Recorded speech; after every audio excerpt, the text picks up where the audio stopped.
The Women's Center of Jacksonville is celebrating a big anniversary this year, 3 decades of providing crisis counseling, exams, uh, and other services to victims of sexual assault. In that time, the work there and the world around this Jacksonville Women's Center has changed a great deal. Here to discuss both, I'm joined by the center's executive director, Teresa Miles. Welcome back, Teresa. Good morning, Ann. Thank you for having us. We're also joined by the center's director of development, Maria Johnson. Good morning. Thanks Good for being morning. here. Thank you for having me. So, the work of the center, I mean, let's just sort of start with what it is and what it does, if that's okay. I want to get to the history in a minute, but basically, you provide a range of services, starting with a phone call that people can make to Absolutely. your 24-hour crisis hotline. Right. Yes, that's our hotline for rape recovery services. So at any point, 24 hours a day, 365 days a year, somebody can call that hotline and an advocate answers that call and helps them to determine next steps and what they would like to do. Sometimes we get calls from individuals who are sexual assault survivors from a childhood sexual assault, and they've not told anyone. And here they are 40 years later, coming to the reality of what happened to them. So a lot of times it's let's connect you with counseling if that's something that you're interested in. If a sexual assault happened within a window of time, 120 hours is forensically our window of time, and they would like to have a forensic exam to come in, to have that exam, to work toward the prosecution of an offender, or just to have the exam because they're not certain maybe what happened to them. Maybe it was a drug-induced sexual assault and they don't know what to do, and they just need help. We have nurses and advocates on call 24 hours a day for that purpose. And that number, as that hotline hasn't changed, right? It's the 904 721 7273, that is correct. 7273. Um, so in addition to, that hotline, you also help, as you say, connect people to services Mhm. that might, help them in their recovery. What do those Mhm. include? Well, interestingly, it's not just the recovery of the sexual assault, but it's also what we do to prevent sexual assault. It's what our staff do in community to support women in general. We work with women in all stages of life. We have women who come to us following a divorce, women who are struggling with, just who they are and where they fit in society. So we have mental health support for those women at no cost. And our prevention services, we go into community, we go into schools, we go into businesses, and we talk about the role that we all have in the prevention of sexual assault and how we change the rape culture that exists in many, many communities, and how we break some of the myths surrounding sexual assault, and how we just try to change it for the next generation. And I don't believe we're going to stop sexual assault in my lifetime or your lifetime, but I truly believe there is the potential to have a community free of sexual assault in the lifetime of our children.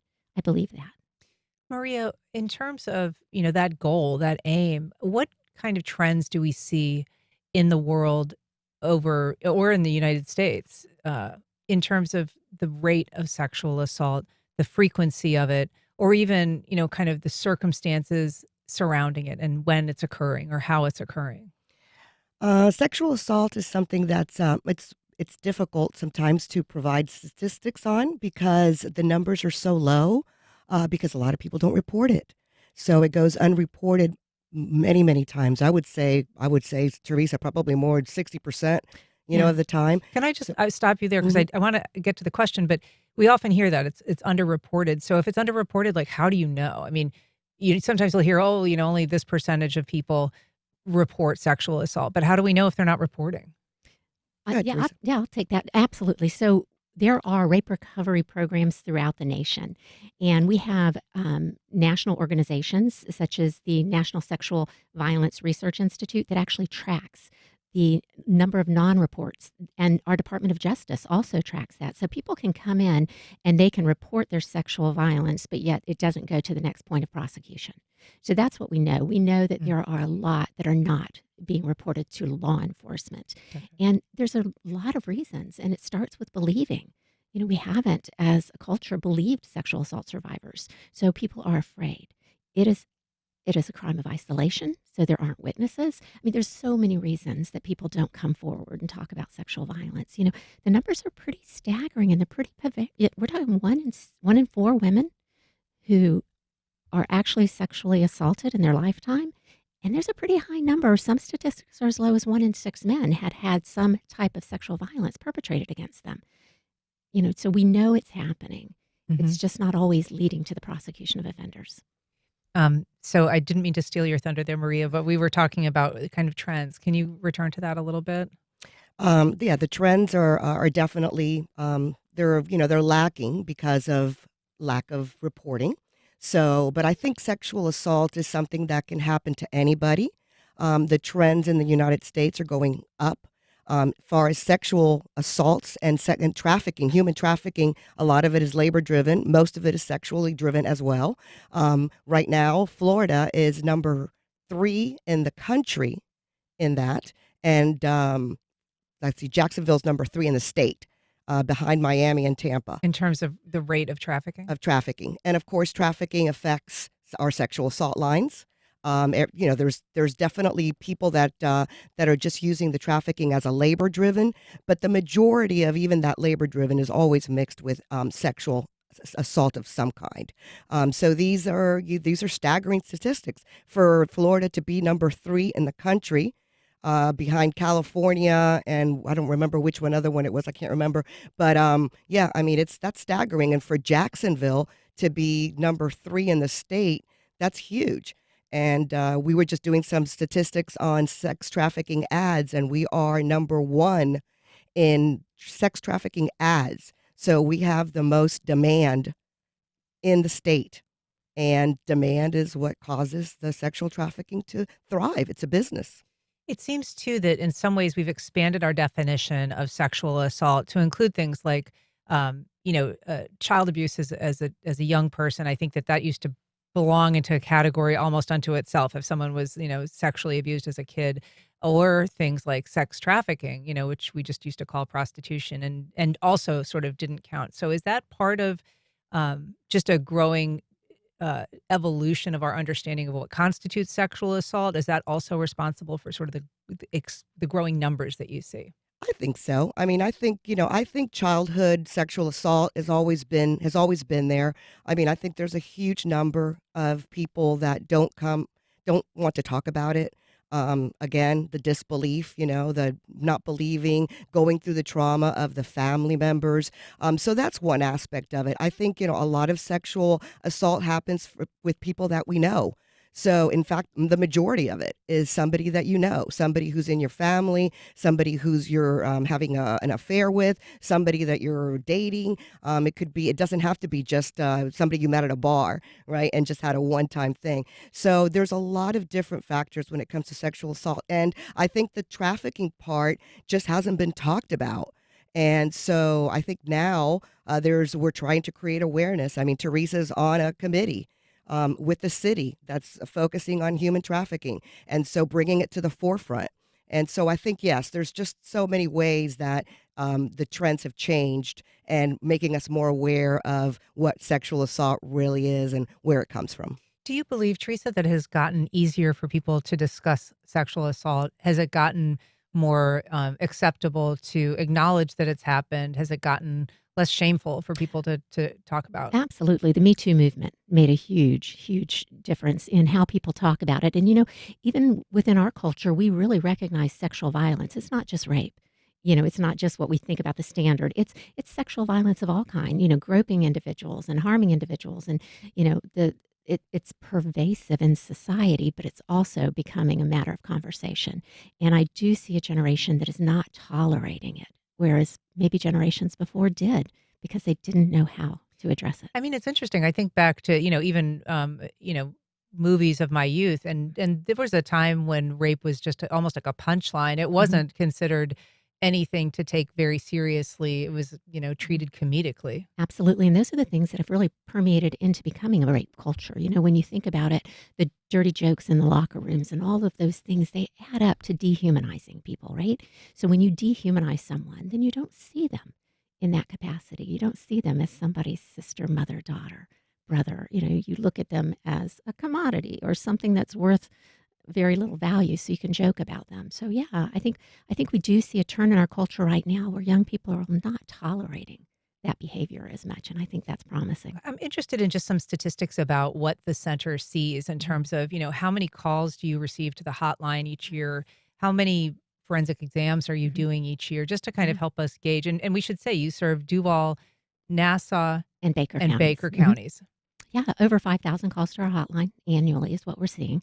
And those are survivors. Those are co-survivors also. Those are family members who really don't know what to do and how to help. Law enforcement. So we get a lot of calls to our hotline looking for services and resources. And then as far as our forensic exams, we are doing about 300 annually. And again, that's just within that 120-hour window of time in which we can actually get forensic evidence that could be used toward the prosecution of offender. And are there other facilities that do those forensic exams, or or do the people coming to you represent the universe of people that are seeking forensic exams? Here for Duval, Nassau, and Baker County. So we are the only certified rape recovery program for Duval, Nassau, and Baker counties. We also respond to hospitals. So we have a freestanding sexual assault center, our sexual assault forensic exam center. And so if somebody doesn't have an urgent or emergent medical need, we would much prefer them to come to our forensic exam center. It's just, for their sake, it's a much better environment than maybe a sheet between you and somebody who's been in a motorcycle accident in an emergency room, right? So our goal is to get them to our safe center if at all possible.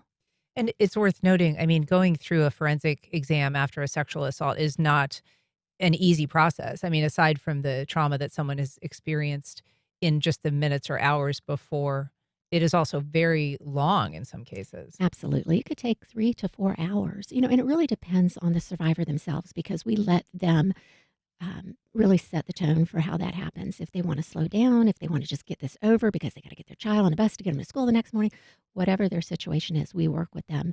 Our goal is the moment they walk in the door to allow them to regain some control and empower them to make those decisions. And just worth noting that if they come for an exam like that, it does not necessarily mean that they're going to have to file a police report. Absolutely. We call those non-reports. You can come in and it is your decision the moment you walk in our door. I am talking to Teresa Miles and Maria Johnson of the Women's Center of Jacksonville.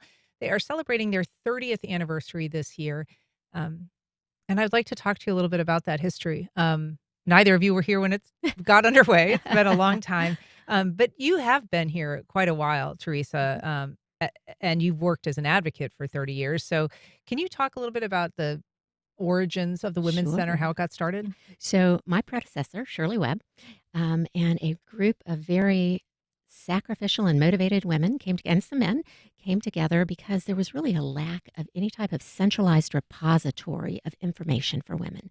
So, whether you're looking for childcare, whether or not you were alone and frightened, you're pregnant, whatever your situation was, there was no real place to go to find those resources. So they started literally as a volunteer group with a plug-in phone in a wall on the second floor of a building in Riverside, which is now the Jasmine campus. Oh. And that's where they started, very small, all volunteers, and just started answering calls. And from there, they started to see the gaps, what resources were needed. Every call they took, they learned what wasn't out there. So they started really building this incredible repository of information. And we still do that to this day. We are still an information and resource program for women in need and women in, looking for resources. So from there, as they recognized gaps in community, they began building and creating programs to fill those gaps. They had educational programs. They would do programs that were really focused on art and women because there was nothing here in Jacksonville at the time to focus on female emerging artists. So there were so many things that were happening. And now, here we are 30 years later with an incredibly amazing Cork district and all kinds of opportunities for women. But there are still real specific needs. And that's our goal as an organization and has been for 30 years is to fill gaps in services, to be really good partners and not compete for resources, but to make sure that what we're providing is what our community needs.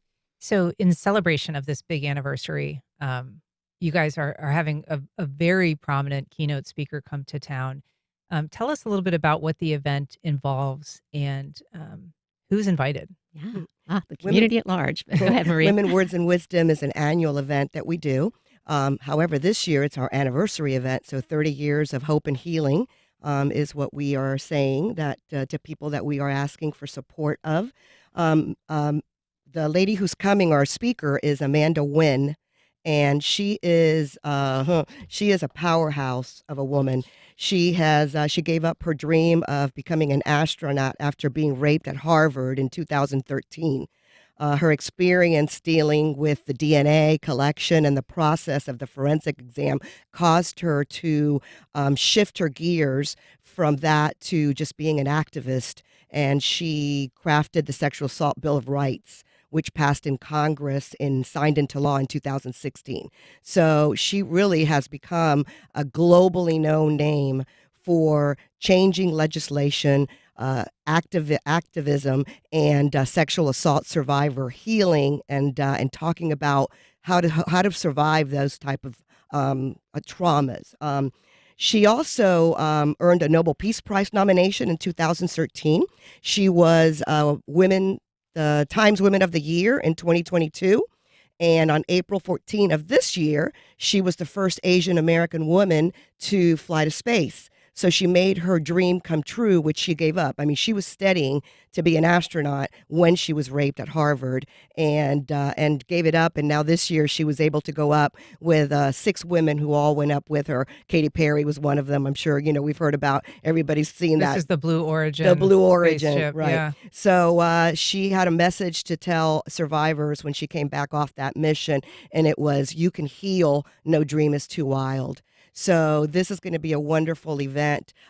Melanie Lawson from Channel 4 is actually our moderator, and it's going to be a very casual and intimate conversation, fireside chat style, where we're going to involve the audience. They're going to be able to ask questions. So it's not just standing on a podium talking. I mean, it's going to be a conversational event. And I think it's going to be really, really exciting for people to be able to ask her the things that they want to know about her. So she has a huge following, and we hope that people come out and see her. It's a Yeah. once in a lifetime experience to see her. It's kind of crazy to think that the Sexual Assault Survivors Bill of Rights that she, helped passed unanimously in 2016. I mean, remember those days? It seems like an impossibility almost. Yeah, But so absolutely. we should say this event is being held at the Florida Blue Conference Center Mhm. on August 26th.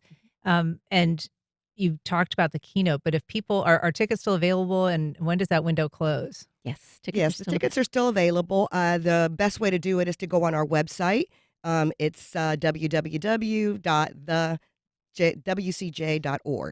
So WCJ.org, like Women's Center of Jacksonville.org. All right. And then that way you can just go right on our website, on our front page. There's a link right there to the event, and you can get your tickets there. We're still accepting sponsorships up to the end of this week.